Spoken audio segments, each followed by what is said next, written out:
দেশের চাঁপাইনবাবগঞ্জে চাষ হচ্ছে থাইল্যান্ডের বানানা আম। সুস্বাদু আম চাষের জন্য দেশে সুনাম কুড়িয়েছে চাঁপাইনবাবগঞ্জ জেলা। এখানে চাষ করা হয় গোপালভোগ, ক্ষীরসাপাত, হিমসাগর, ন্যাংরা, লক্ষণভোগ, আম্রপালি, ফজলি, আশিনা সহ নানা জাতের আম। এসব আম দেশের গণ্ডি পেরিয়ে ইউরোপ, মধ্যপ্রাচ্য এবং দক্ষিণ পূর্ব এশিয়ার বিভিন্ন দেশে রপ্তানি হচ্ছে। আমের রাজধানী চাঁপাইনবাবগঞ্জে আপনার বিভিন্ন নতুন আমের জাত মানুষ রোপণ করছে, আমরাও করেছি। সেখানে ব্যানানা, গোড়মতি, আপনার কাটিমন, এই আমগুলা অত্যন্ত সুস্বাদু এবং দামও অনেক। এবার সেই তালিকায় যুক্ত হয়েছে নতুন একটি জাত বানানা আম। খেতে সুস্বাদু, দেখতে ভিন্নধর্মী ও আকর্ষণীয় হওয়ায় বাজারে তুলনামূলক বেশি দাম পাওয়ায় এই আম চাষে ঝুঁকছেন স্থানীয় আম চাষিরা। চাষিরা বলছেন, আকৃতি ও বৈচিত্র্যের কারণে এই আম ক্রেতাদের কাছে দ্রুত আকর্ষণ তৈরি করছে। ফলে অনেক ক্ষেত্রেই আম বাগান থেকেই বিক্রি হয়ে যাচ্ছে এই আম। এই ব্যানানা আমটা অনেক সুস্বাদু, মিষ্টি, অনেক সাইজে বড় হয়, তারপরেও অনেক ভালো, খেতে খুব মিষ্টি।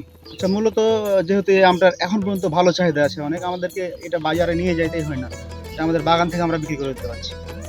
বাগানে প্রতিটি গাছে থোকায় থোকায় দুলছে বানানা আম। থাইল্যান্ড থেকে আসা এই আমটি দেখতে অনেকটা কলার মতন। দূর থেকে দেখলে মনে হবে আম গাছে যেন সাগর কলা ঝুলছে। পাকার পর এর রংটাও অনেকটা কলার মতন হয়। স্বাদ ও গন্ধে ভিন্নতা থাকায় ভোক্তাদের কাছে ধীরে ধীরে জনপ্রিয় হয়ে উঠছে এই জাতটি। দেখতে অনেক সুন্দর, আর হলো কি যে আমটা কলার মতো, ওই জন্য একে ব্যানানা ম্যাঙ্গো বলে। আর এই আমটা হলো খাইতে অনেক মিষ্টি, আর একটা সুন্দর একটা ঘ্রাণ আছে। আপনি যদি ঘরে একটা আম রেখে দেন, তাহলে কি যে আপনার পুরো ঘরটা আপনার সেন্ট হয়ে যাবে। তবে দেশে নতুন জাত হওয়ায় এখনো বাণিজ্যিকভাবে বড় পরিসরে রপ্তানি শুরু হয়নি। চাষিরা বলছেন, সরকারি হস্তক্ষেপ ও প্রচার বাড়লে বিদেশে রপ্তানির সুযোগ তৈরি হবে। এতে করে এই আমের চাষ আরও বাড়বে। এই আমটা রপ্তানিযোগ্য, তাই এই আমটা আমরা উৎপাদন করছি। এবার মোটামুটি আপনার মুকুল আসছিল ভালোই, কিন্তু বিভিন্ন খরা, বর্ষা, এই কারণে অনেকটা গুটি ঝরে পড়েছে। আর এই আমটা যদি সামনে হয়তো চাষ অনেক বাড়বে, এই আমটা যদি বিদেশে যায় তাহলে চাহিদা আরও বাড়বে। সেক্ষেত্রে আমরা দাম একটু ভালোভাবে মনে করছি। কৃষি বিভাগের কর্মকর্তারা বলছেন, নতুন এই বানানা আম নিয়ে তারা কাজ করছেন। চাষ পদ্ধতি, রোগবালাই নিয়ন্ত্রণ এবং ফলন বাড়াতে কৃষকদের নিয়মিত পরামর্শ দেওয়া হচ্ছে। পাশাপাশি ভবিষ্যতে রপ্তানির সম্ভাবনাও বিবেচনায় নেওয়া হচ্ছে। 267 হেক্টর ব্যানানা ম্যাঙ্গো আছে।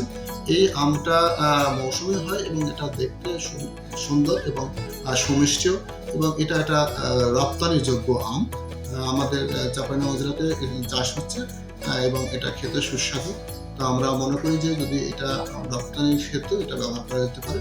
সাথে সাথে আমাদের এখানে যে লোকাল যে বাজার আছে, সেটাও এই দামে আমের আমাদের যে স্থানীয় জাত আছে তার সাথে বেশি দামে। জানা গেছে, চাঁপাইনবাবগঞ্জে প্রায় 37,457 হেক্টর জমিতে আমের চাষ হয়। এর মধ্যে 267 হেক্টর জমিতে নতুন এই বানানা আমের আবাদ হচ্ছে। উৎপাদনের পরিমাণ এখনও তুলনামূলক কম হলেও ধীরে ধীরে এর পরিধি বাড়ছে। সংশ্লিষ্টরা বলছেন, সরকারি পৃষ্ঠপোষকতা, আধুনিক সংরক্ষণ ব্যবস্থা এবং আন্তর্জাতিক মান বজায় রেখে প্রক্রিয়াজাত করা গেলে ভবিষ্যতে এই বানানা আম দেশের রপ্তানি তালিকায় যুক্ত করতে পারে বড় সম্ভাবনার পথ। জাহিদুল ইসলাম চয়ন, গ্লোবাল নিউজ ডেস্ক।